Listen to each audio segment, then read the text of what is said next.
Great. Well, let's begin. This is the third and final panel that we will engage in today.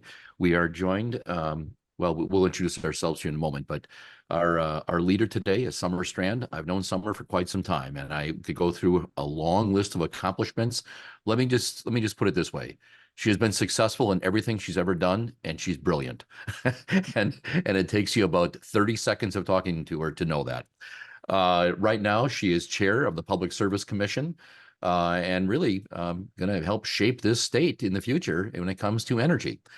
So in this panel, Summer will take it over here in a moment, but we have to read this disclaimer. Since we do have Summer Strand as chair of the Public Service Commission as our moderator today, we need to state the following. During this event, we cannot discuss the merits of any case that is or will be before the commission. If the conversation begins to go in that direction, the commissioner will have to excuse herself, leave, and return once the topic is no longer being discussed. So with that, Summer, let me turn it over to you. So much, Mark, and you did a great job with the introduction, so thank you for your time, Mark. I really appreciate that, and feel the same way about you.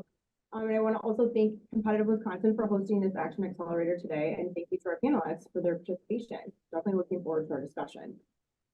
So I think we all know, but just to recap, the title of this panel specifically is how do we best address Wisconsin's energy needs, priorities, and opportunities over the next 5 years? So let's go through and have the panelists introduce themselves, and then we'll get into the question. Mark, go ahead.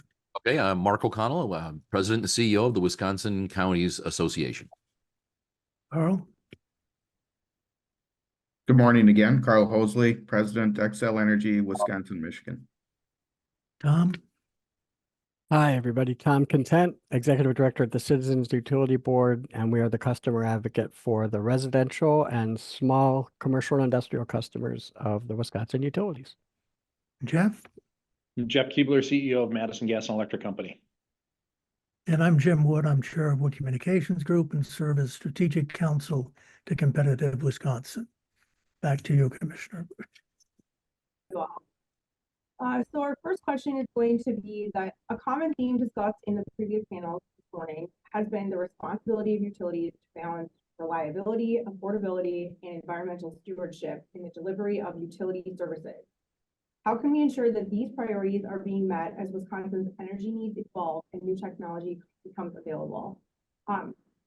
All of you I know are going to have very interesting perspectives on all of these issues. Jeff, Carl, and Tom more from the utility and energy side firsthand, but also Jim and Mark with the intersection of energy and utility issues in our state, with all the issues that your associations or clients are participating and involved in. So let's start with Jeff for this one, and then we'll run Mark or whoever else would like to tackle this one. Sounds good. Thank you, Chair Strand. There's a lot there, so I'm going to cover parts of it and leave some room for others to talk through it. But I think the word balance is appropriate, but I do want to highlight one of the things that we can't balance away is reliability. Our first and foremost job, safety and reliability. And so as a utility, we will always think about that first, and we always assure reliability. We're partners in that reliability, as we've talked about on other panels with ATC and MISO, but reliability is number one. So then what it really gets down to is how do we balance the affordability and the sustainability opportunities that we have before us to make sure we go forward. One of the things that I think we need to do probably a better job at, not just as utilities, but as in the state of Wisconsin, is define what we mean by affordability. Affordability means different things to different people. Bert Garvin made the comment on the previous panel that our customers pay bills, not rates. A lot of people look at rates and say they're defining affordability by rates. Also on the previous panel, just to bring everyone up to speed, it was mentioned that Carl has done an excellent job in Minnesota with setting a goal of keeping rates to a 1% or less increase. MG&E in our case, since 2016 through 2025, because we've already had our rate set there, we're going to have about a 1.2% electric rate increase. So when we think about affordability, we think about how people view affordability. We believe that keeping rate increases below inflation is a good message and a good way to think about that.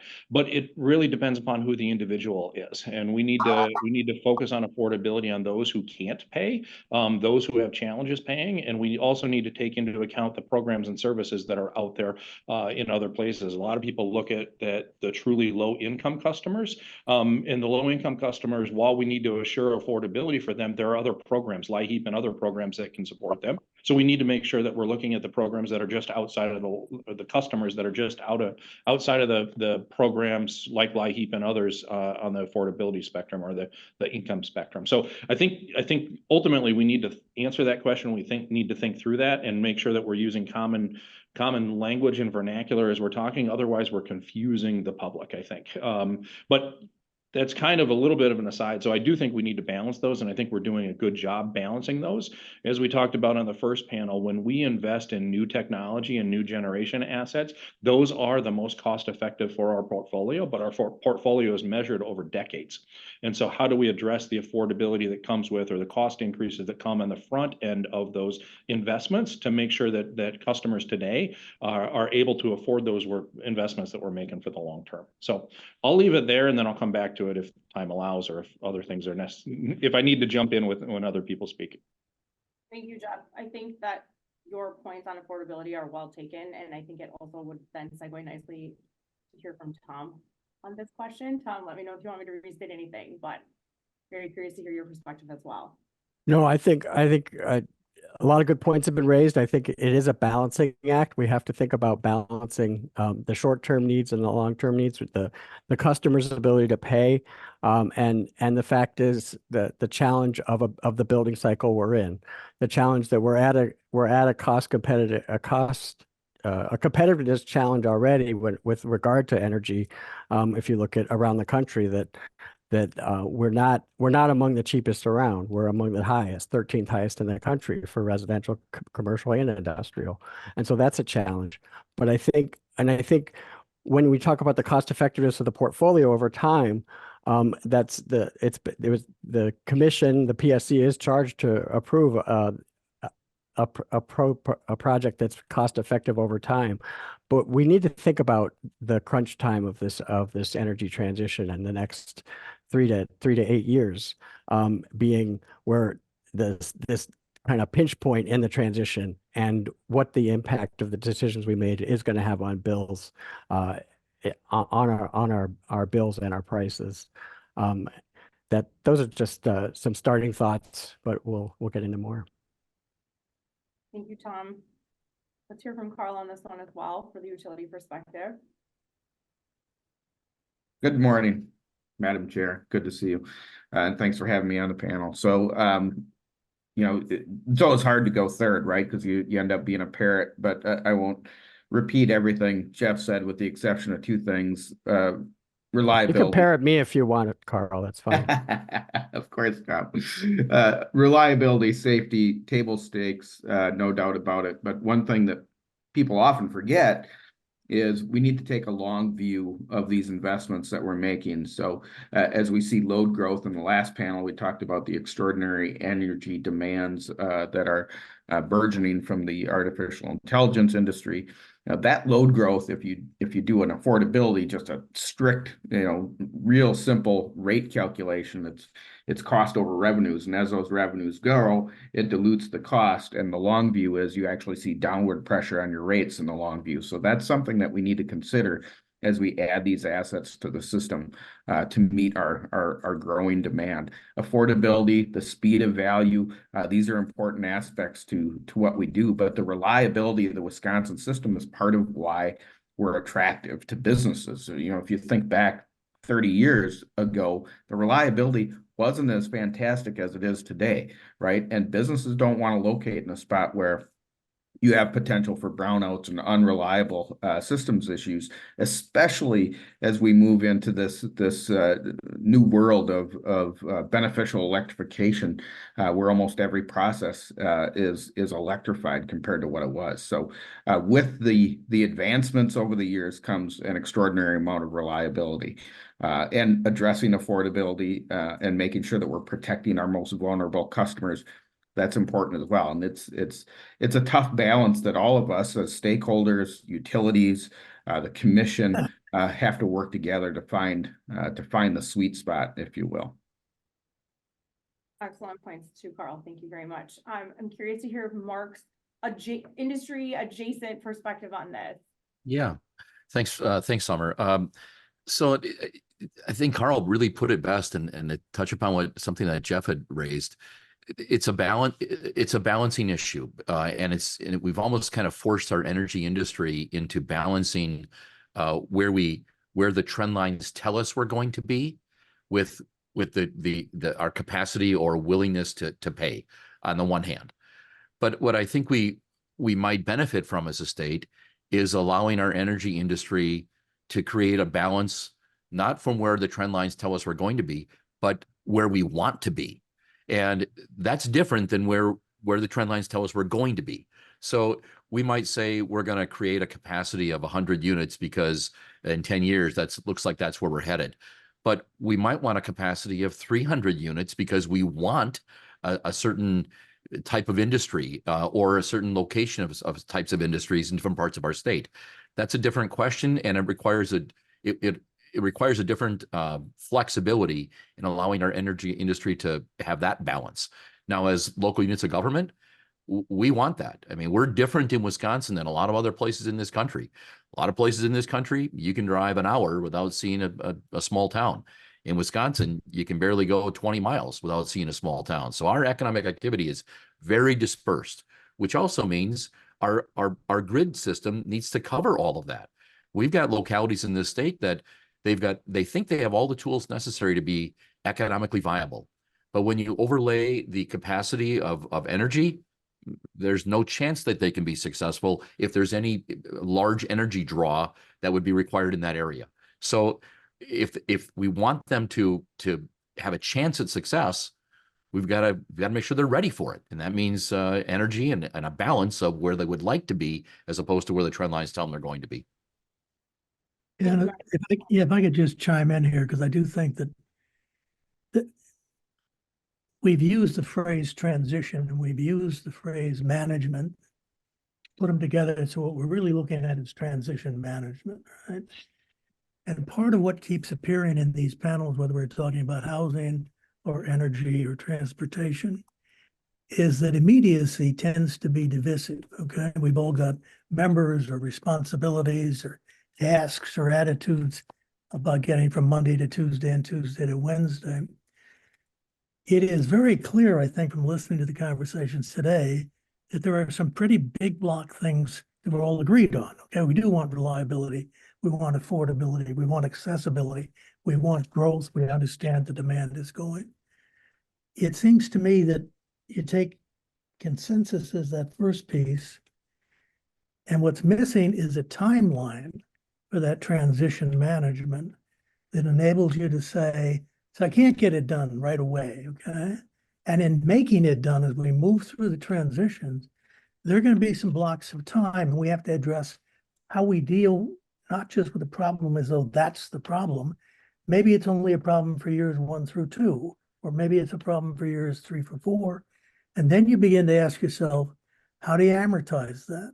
And now you're back to this whole premise that Carl and lots of others have commented on. Growth produces revenue, okay? Also produces demand.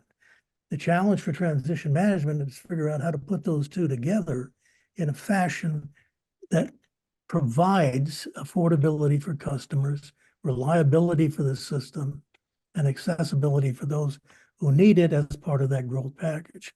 So I think that concept of a amortization schedule, which is different both in terms of cost and action, makes a difference. Jim, can I just add on to that?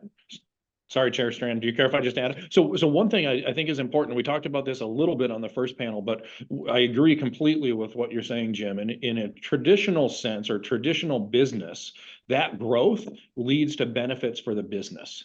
In our business, the utility industry, that growth actually leads to more kilowatt hours on the grid. And when we take Carl's simple example of to divide cost by kilowatt hours to come up with rates, we have more kilowatt hours with not incrementally proportionate cost increases. And so we're able to drive rates lower. So that growth is a benefit to all customers. That doesn't happen in other non-utility type models, business models.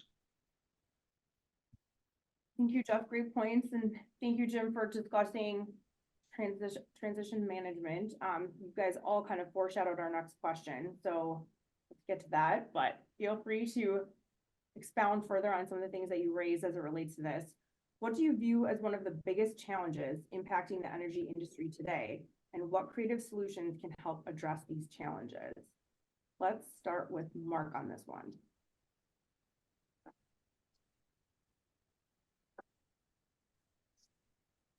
No audio, Mark. Sorry, we touched upon it earlier today.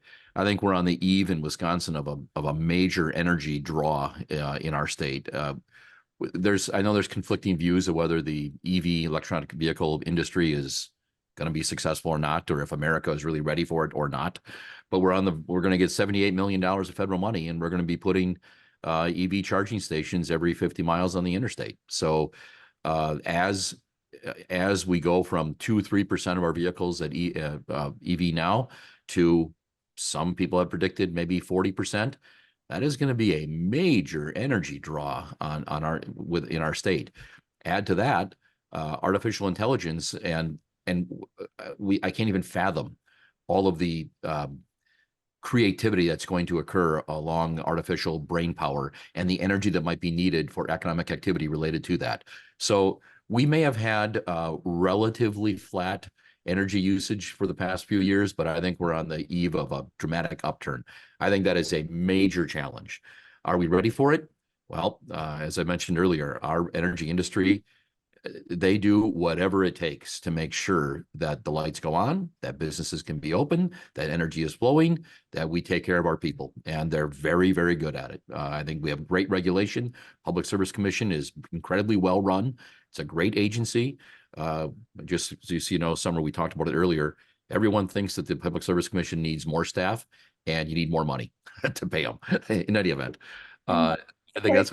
You guys can help us with that when it comes to our friends in the legislature, since they have those appointment authorities and, you know, the ability to set salaries through the comp plan. So that would be a partnership effort that we look forward to with all of you. Thank you for your willingness to participate in that. Absolutely. So I think the biggest challenge is a major energy draw on the horizon, or maybe, I mean, we're on the eve of it. We might even be just before dawn of that. Thank you, Mark. Great points. Jim?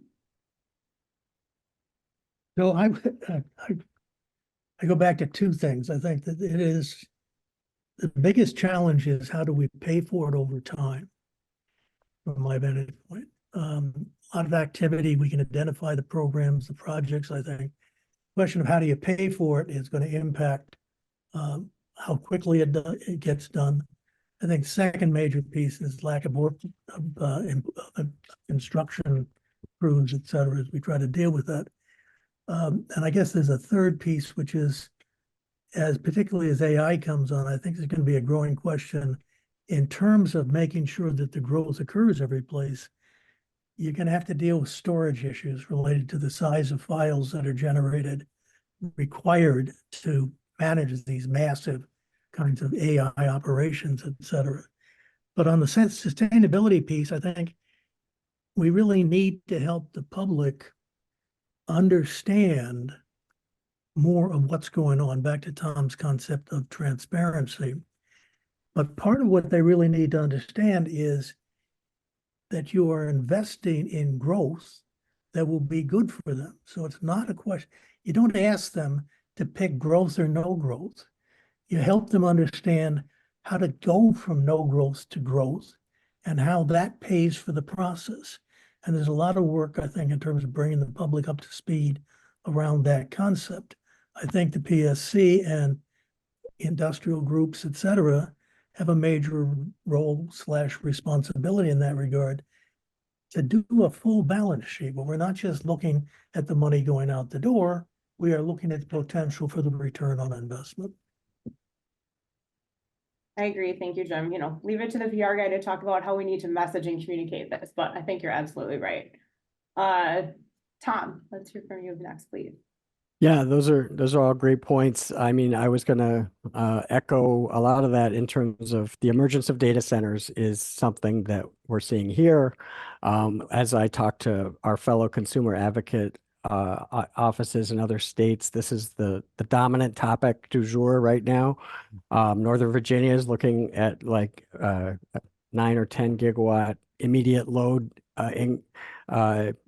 ramp up just based on data centers and then the EV aspect, the EV emergence of EVs is going to affect demand at the same time. So we know that data centers consume a lot of energy. We're hopeful that the new chips are going to make those more energy efficient, but the tech companies have to be ready to pay their fair share and asking homeowners and small businesses to pay for a lot of this expansion is a lot to ask. So I think we need to be open to innovative concepts. Other states are looking at, we have residential, commercial, industrial, where everybody is paying into the grid, and some states are actually looking at changing things. So we have the data center, so it's residential. So there are four customer classes: residential, commercial, industrial, data. So I think that's one thing that needs to have we need to think through what innovative ways we can have tech enabled economic activity happen in the most cost effective way possible. And on the EVs, if you look from a consumer point of view, that's why we've supported the managed charging initiatives that the utilities have. From a consumer point of view, when you look at their own energy bills, yes, more of their home energy bill will be going toward their transportation from home EV charging, but the total energy bill for that person is going to be less because it costs less to charge an EV than it does to power a gasoline vehicle. So, thank you, Tom. Carl, challenges, solutions? Yeah, thanks. Well, good points. Right.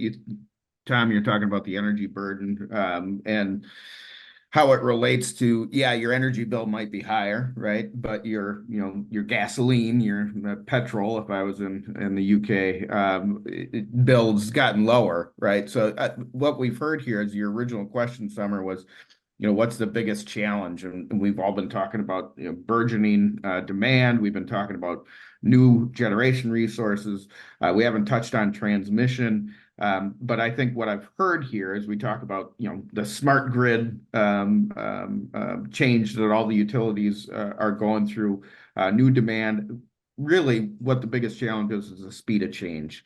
Right now, I think I said it in the last panel, things will never be slower than what they are today, right at this moment. Change is moving at an exponential pace, and we have to find a way to keep up in our industry because we have the obligation to serve, and we also have an opportunity with new AI and new tech to use it in our grids and help be more transparent. To Jim's point with how we message these things, it's also about taking advantage of the data that consumers have access to that they've never had access before. You can turn on your blow dryer and actually see it on a blip on an app today. That's pretty cool. That's an opportunity to change behavior and make room potentially for new demand response type customer programs. So speed of change, I think, is the biggest challenge, and then finding a way through and I don't mean this offensively, of course, but finding a way through regulation to get the things approved so we can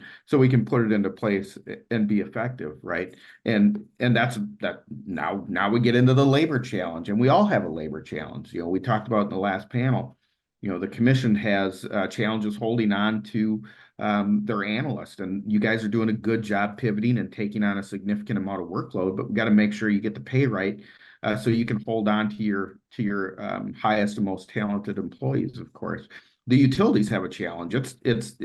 We want to make sure we're keeping the brain trust here in Wisconsin, and also we need trade labor. We need line workers, men and women, to help get the electricity on the line and the natural gas and the pipes. So all these things are big challenges, and I don't know how to prioritize one or the other, but they all seem to me like speed of change is the biggest challenge right now, Summer. And affordability is on the backdrop of everything. And I think, of course, Tom would certainly agree with that. So that was a long-winded answer to your question, Summer. Great points. Thank you, Carl. And I think similar to what Jim was saying about the other topics of other panels, not just today, but throughout the action accelerators, workforce is definitely a common theme that you're hearing from every industry. And, you know, I know Governor Evers and our Department of Workforce Development and Economic Development Corporation are working on several initiatives that could help with that, but it's something I think that we're all feeling the squeeze on across the board. Jeff, anything you would like to add regarding challenges and solutions? Yeah, I think there are a lot of challenges and a lot of solutions out there. One I'm going to echo on is Jim. I've learned a long time ago, if you follow Jim's lead, you're going down the right path. So just Jim's lead from a communication perspective, it's really an education perspective. A phrase I use internally a lot is we can't look at yesterday's landscape to set tomorrow's policy or take tomorrow's action. And in a lot of times I feel that we're doing that, we as in a global sense.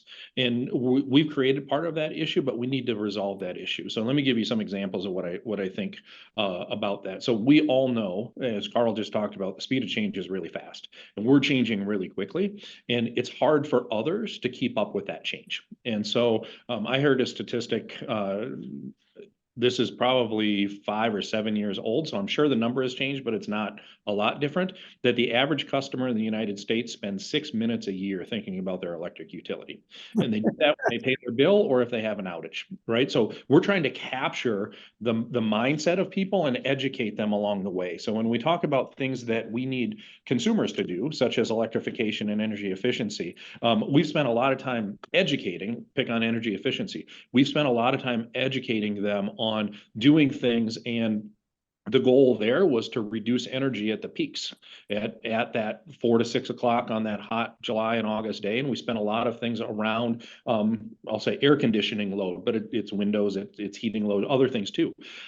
We may get to a situation, and we've seen it in other parts of the country, California, where you have a lot of load or a lot of generation on at that time, solar generation. And so we don't necessarily need the efficiency at that time. We may need it at 10 o'clock at night, and that air conditioner program isn't going to do much at 10 o'clock at night. It's not going to give the same output. So how do we teach the citizens of Wisconsin, and how do we teach, in some respects, policymakers and decision makers who are sitting in roles, I think about every municipality that we serve, they're hearing from their citizens what they think we should do, and the landscape has changed. And so we need to be able to pivot and educate people that policy that was set a decade or 2 decades or 3 decades ago may not be the right policy to achieve the same outcome, even if the goals are the same, such as efficiency and sustainability and everything else. And so I think that's one of the biggest challenges that we have a lot more work to do.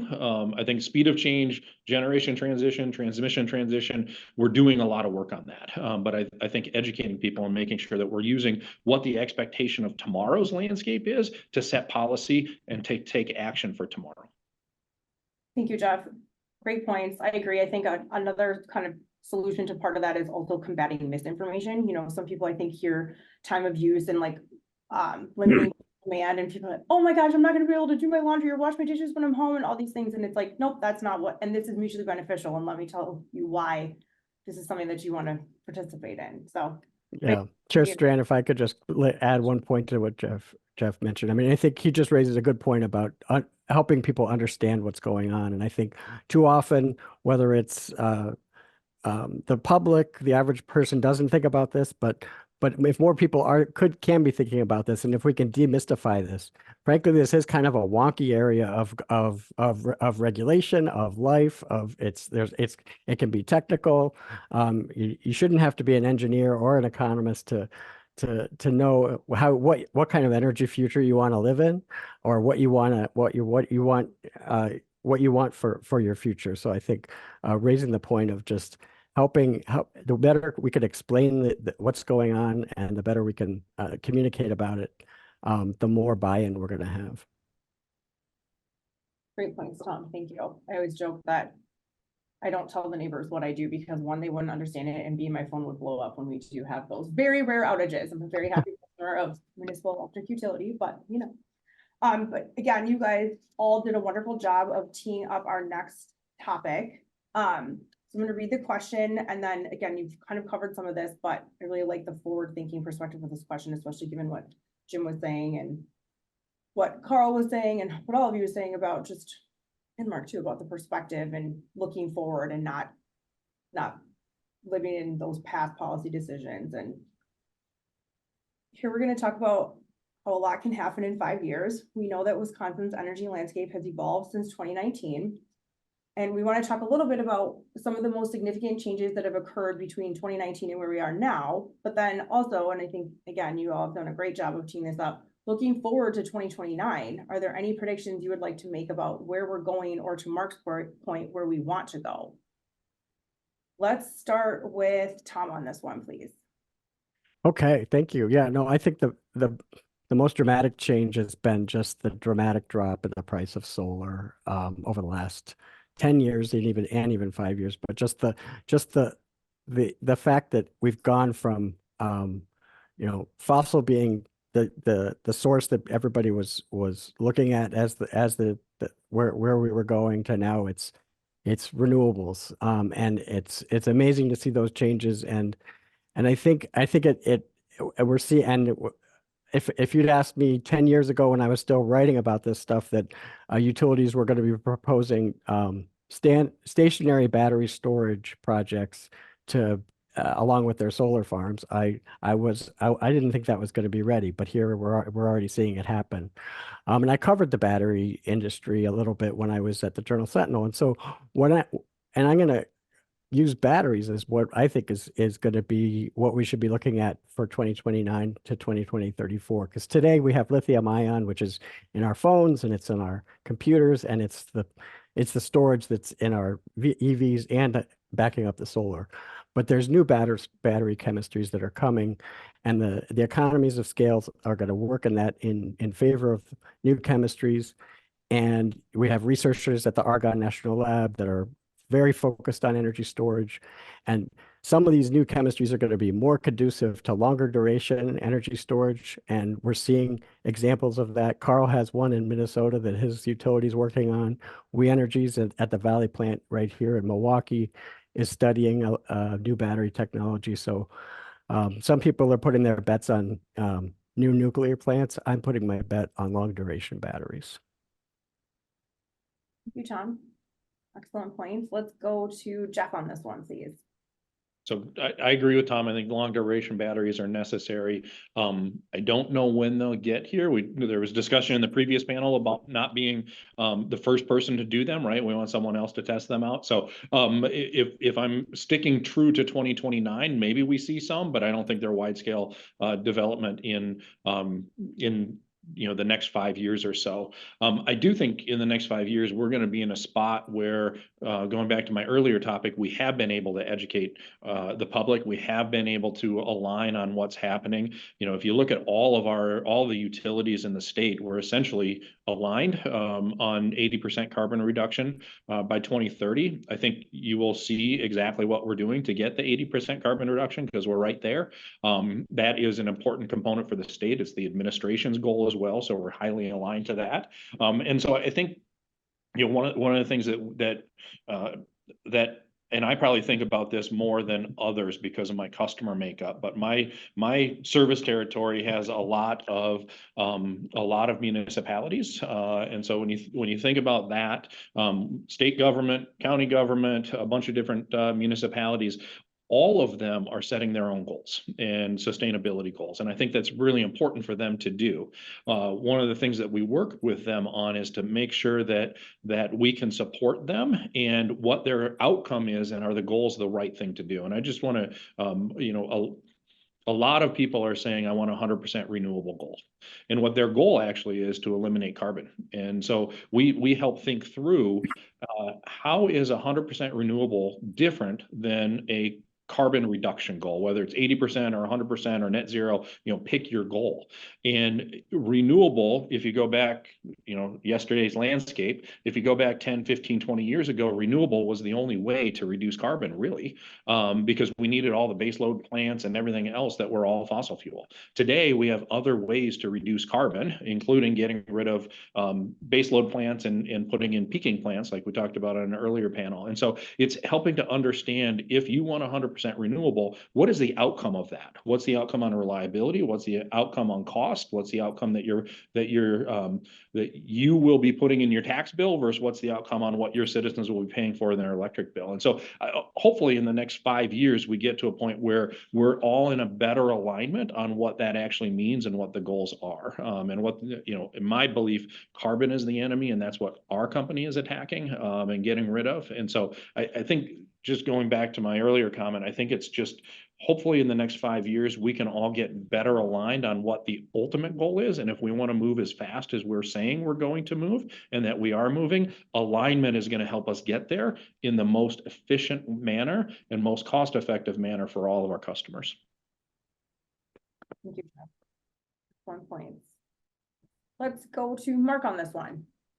I think in the next 5 years, 2029, I mean, it's often been said we're going to continue to use more devices, not less.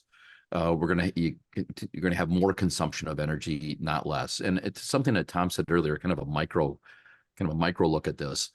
While an individual household may end up spending less money on energy related to the vehicle, because we won't be consuming gasoline. Instead, we'll be consuming electricity. So for that individual household, they may be better off financially. But when we have massive shift from gasoline to electricity, a lot of people will save money as individual households, but it's going to put tremendous stress on the energy sector, because two different sources of providing that energy. And that's right. I think if we had that, and I'm not sure we're going to, but if we did a massive move toward EV, we're going to have a lot of stress on the energy industry. And I think it's going to require all of us to be more accommodating, I guess, whether it's regulation, whether it's siting of facilities, whether it's exploration of new forms of generation, like we talked about earlier, the small reactors.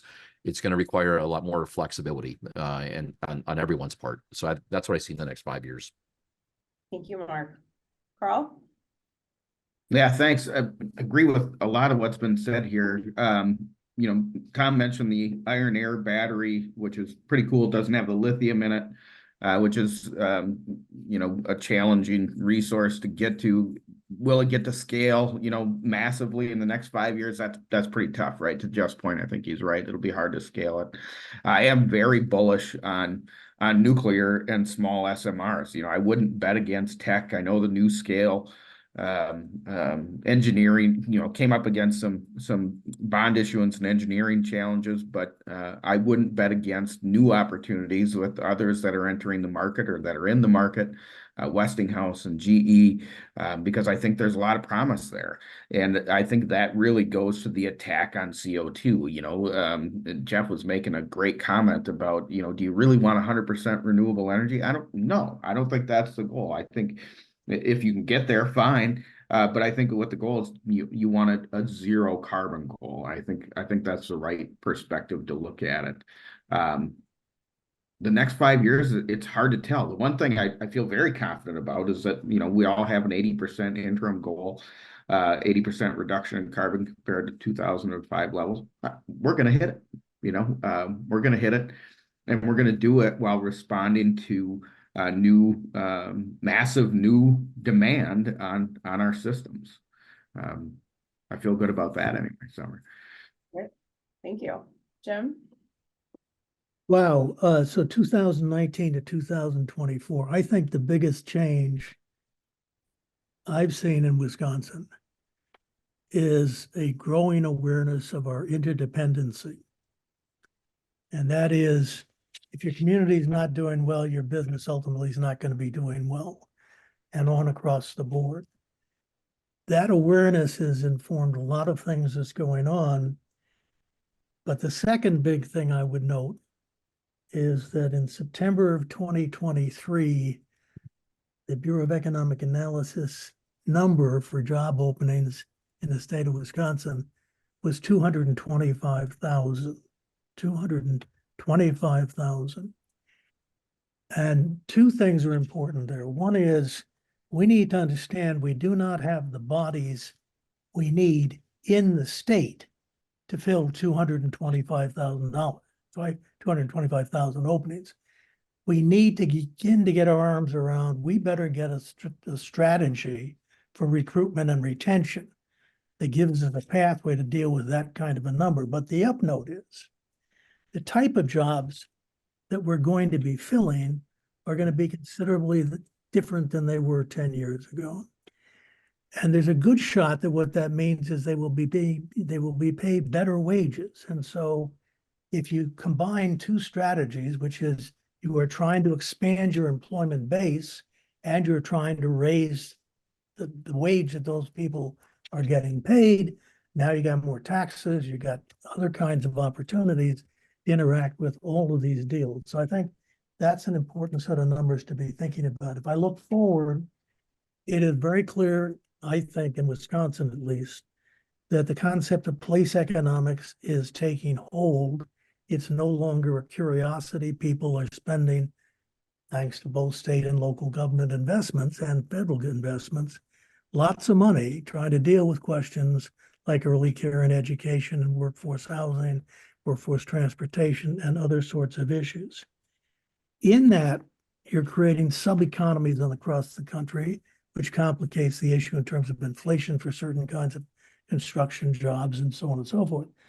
But what you're really committed to doing is building viable economies around a greater employment base. We're all proud of the fact we have a low unemployment number. In Wisconsin, that number reflects the lack of bodies more than it does the health of the economy. And I think as you try to build viable companies, you want to bring in not just people, but jobs. The rural population in this state lives in 63% of the state's landmass. It only holds 16% of the state's population. So there are all of those kinds of employment-based things that are going to become more important as you try to do all of that. The good news is that we are beginning to see increasing viability, and most of that is the result of the growth of collaboration between the public and the private sector. I think that that can happen. I don't think there's any guarantee that it will happen. And so the projection really is the number one job, I think, over the next 5 years is not to blow this, okay? We have got to put public and private folks together with the general public to understand our opportunities. And the bottom line is, vis-a-vis this topic, if we don't address the kinds of issues and opportunities that all the panelists have been talking about today, we will blow this because all the rest of the work won't make any difference. If I build the house, if I build the roads, and I can't serve the energy, nobody's coming. Thank you, Jim. Excellent points. And again, you are segueing us very nicely into our last question. So Competitive Wisconsin has organized these Action Accelerator panels on some of the most important policy issues impacting our state, including workforce, childcare, and transportation. And Jim, I know, which you just said, but also that you were looking forward to concluding this series of panels by focusing on the energy industry specifically, because it does directly impact all residents' lives and touches all the other industries and facets of our economy, which again, you just did a great job of summarizing.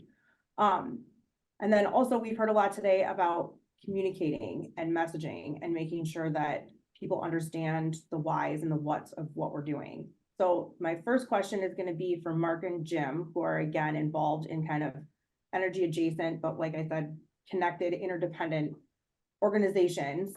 How do energy and utility issues and initiatives intersect with other important policy areas you and your members, clients, or stakeholders are engaging in, which again, you guys have done a great job of already kind of talking about. So we want to cover those things and then also why those things are important. And if you have any other creative solutions for how we can continue to target those things. You know, Jim, you talked about recruitment and retention and bringing more people into the state. And I'm curious to hear again, how some of those other, you know, I do think childcare and transportation could help with that. So that's the first question for Mark and Jim as people who are in related industries. And then I'll specifically ask Jeff, Tom, and Carl about the whys and their whats of their organization. So let's start with Mark on this one.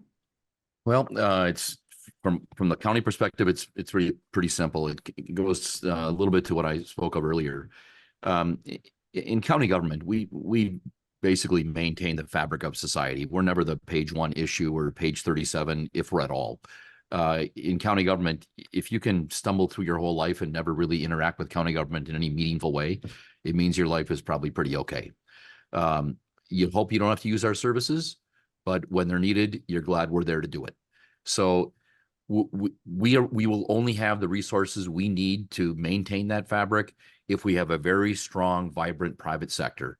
Therefore, as counties, we care an awful lot about a really strong, vibrant private sector. So we did the work years ago to determine what is it the private sector needs to be successful. It's lots of things: smart young talent, capital to invest and risk, good infrastructure, broadband everywhere, and hard infrastructure like transportation and energy. So we've decided as counties years ago, we care about these things. We want the private sector to do, if you're doing well, we want you to do really well. If you're doing really well, we want you to be explosively well. We want that to happen. More people making more money, engaged in more commerce, paying more in taxes at current or lower rates. We want that. Then we can invest in our communities with the dollars we get to make them more attractive to the talent, which will fuel the private sector. We want that.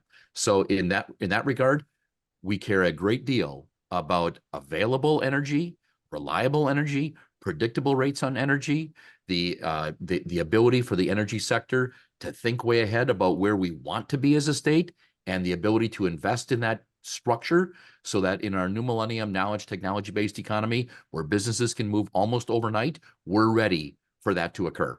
And I think with AI, it's going to make it even more important. And whatever geographic area in the country is more ready than others to accept that the new millennium technology type businesses, they're gonna be in a better position. I would like Wisconsin to be that entity. So that's where we intersect as a public sector with the energy industry. And I mean, I think we've got some real opportunities, and I'm so appreciative.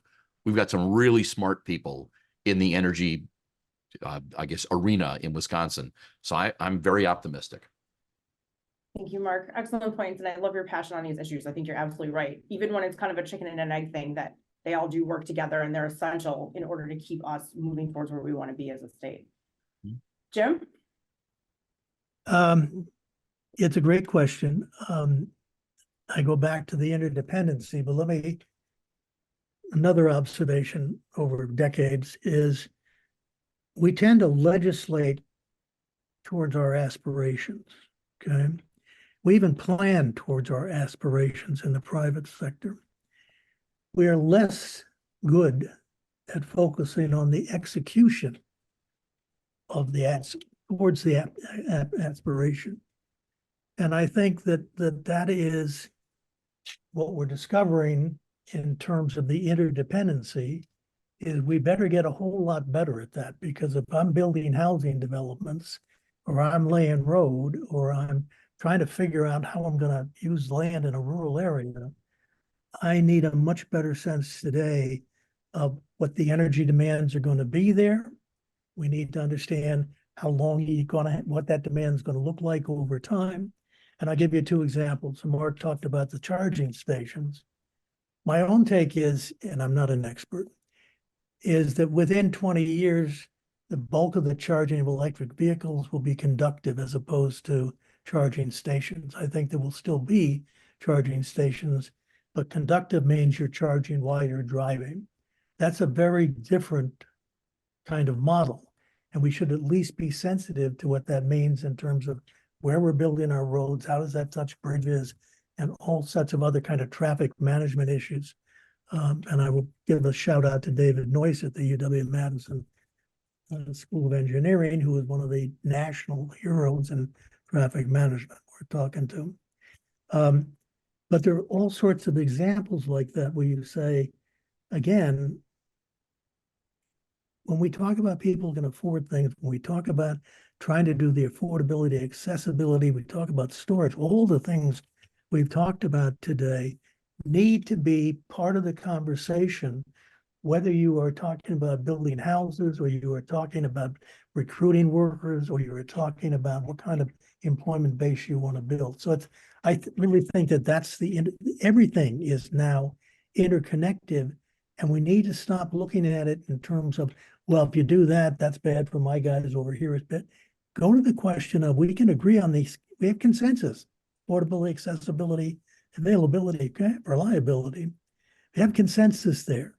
The question in front of us is, how do we make that happen? What do we need to change? Whether it's more staff for the PSC or greater expertise at the county levels or more access to planning resources, whatever it may be, that's where I think we're looking at. Excellent points, Jim. Thank you. I really liked your comments too about legislating and planning towards aspiration versus actually executing towards aspiration and doing the work. And I think all of us are good at talking about it and where we want to go. And, you know, I think we're all getting better at executing that as well. Right.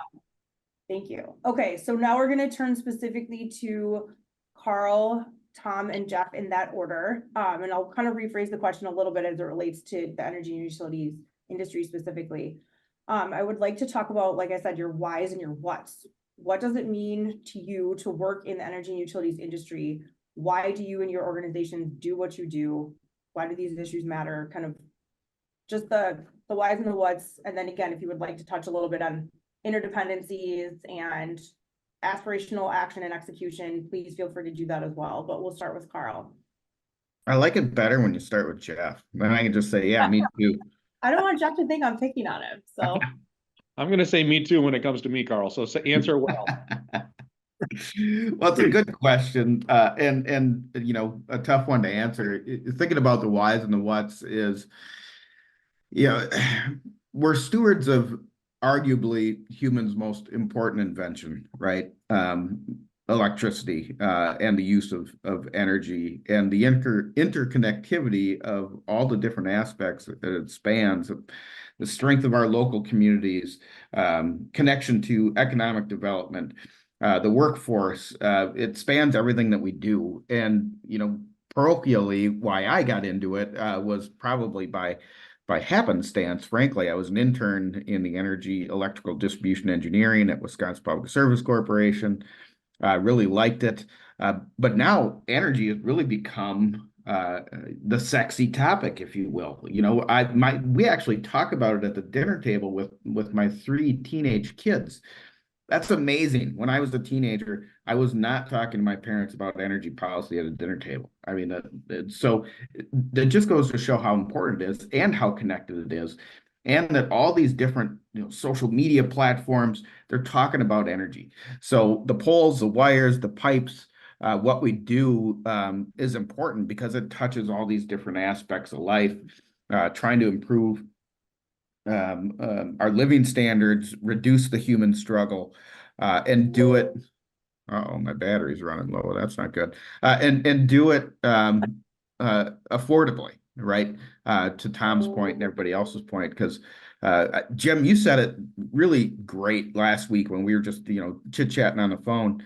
You said energy is the new oxygen. I really loved that, because everything we do, you know, we're on our computers today. I have an iPhone running here and an iPad right next to me.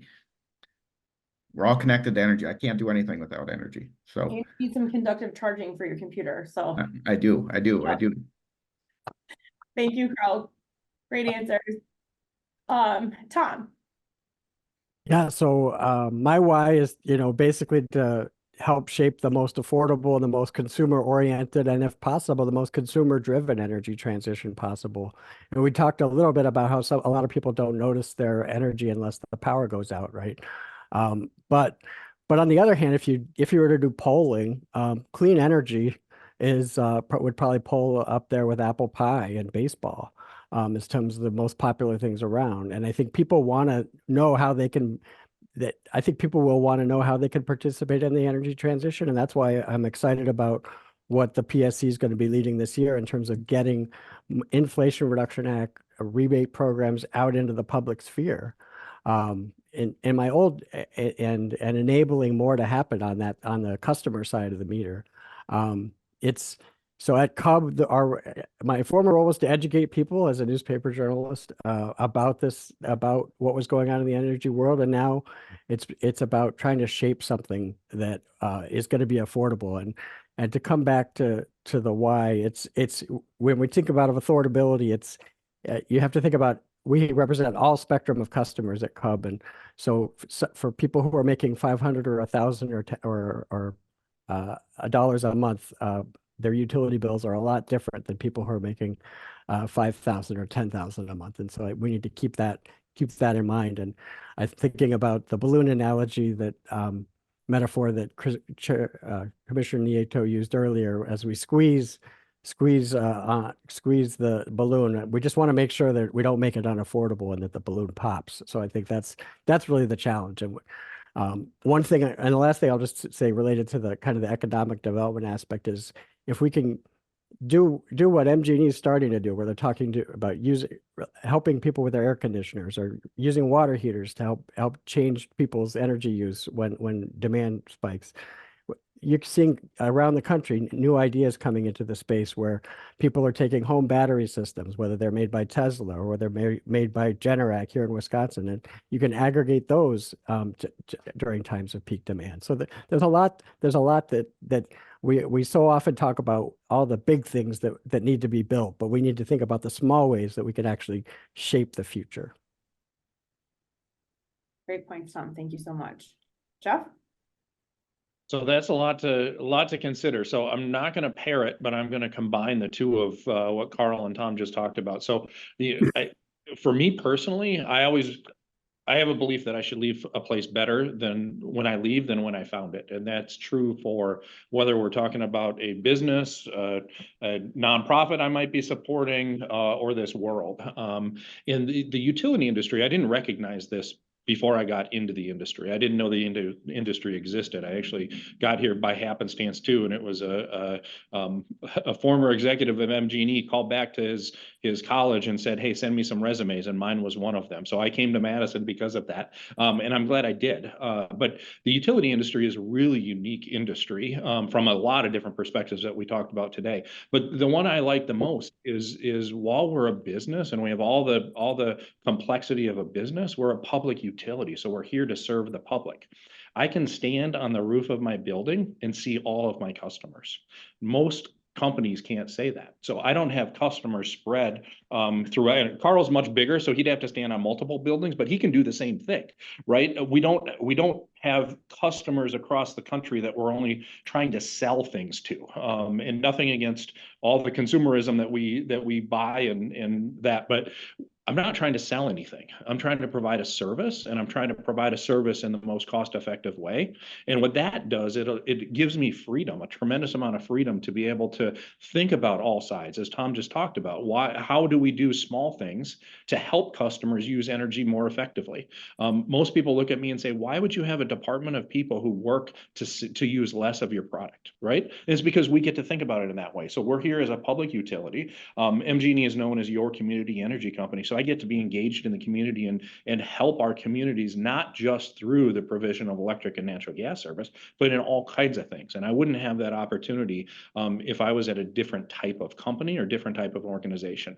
Now we're in the center of making this transition, and I think being able to think about it holistically from all different ways, thinking about affordability for customers, and thinking about it not just about affordability in the utility space. So when you look at affordability and you look at it from a wallet share perspective, so how much of a customer's wallet are we taking? It's coming down. So we're taking less of a customer's wallet, but filling in that gap are things like housing, transportation, childcare. And so we get to work on all those things and think about it collectively. And that's going to be a much better outcome. And we're going to leave this world in a much better place, both there and from all the environmental and sustainability things we talked about. So I think that's why it matters what the utility space is doing, and a broad definition that includes Tom and Jim and Mark and everyone else who's been on the panels. But it's important for us to do this, and it's really important for us to get it right. Thank you, Jeff. Excellent points. I think you captured the spirit of MG&E and the industry as a whole and why it is a holistic, robust approach and why we should continue that. Thank you very much. I appreciate it. Does anyone else have anything that they would like to add just about our discussion or any of the earlier panels, just to wrap things up before we close? And make sure you guys have the opportunity in case. Well, just from having been on the first panel, Chair Strand, and then listening to the second panel and being on the third, I think that the interesting unanimity was the resources for the Public Service Commission, and whether that's the pay scales or the just beefing up the ability to hire more people without, and obviously because it's assessed back to the utilities, it wouldn't impact taxes. I think just have that as an important takeaway of unanimity was striking. Yes, thank you, Tom. As I said, we agree at the PSC. But again, I love the three branches of government and how they're interconnected. Name of the day. So again, yes, it's a partnership, and we appreciate the support of our stakeholders in working with the legislature as they're able to create new positions and to help set those pay scales at a place where we're attractive and competitive. So again, I really appreciate all the support, and that was a common theme today, and I look forward to working with you all on that, especially as we head into budget season. So thank you. Jim, do you have anything else that you would like to add? Say again? Do you have anything else that you would like to add? I'm going to close it if you're finished, Commissioner. Oh, yeah, I was just going to say that concludes this panel discussion, and I just want to thank you and Competitive Wisconsin and our panelists, not just this one, but all the panelists today for the great conversations on these very important issues. That's exactly what I was going to say. So I'll go ahead and share it. I would thank everybody on this panel and the other panels, and I particularly want to thank Commissioner Strand, Commissioner Chair Strand, for moderating. I thought they were great questions, produced really good conversation. This is the 8th and last of this form of the Action Accelerators. Wisconsin now moves into due diligence and recommendations in each of those areas. And you've given us a lot to work with here. So we appreciate it all. We'll be talking to all of you some more. I have one oversight I wanted to correct. I mentioned Wisconsin and I at the front of the program, but because I was having technical difficulties, I didn't get it all done. I do want to note that Wisconsin and I has been a major partner with us throughout all 8 of these broadcasts and live, including this particular program. So thanks to our friends at Wisconsin I appreciate it very much. Thanks to all of you. And well, we got our work cut out for us, so I'll probably look forward to dealing with you. Thank you very, very much. And thanks to all of our registrants. Thank you. Have a great rest of the day.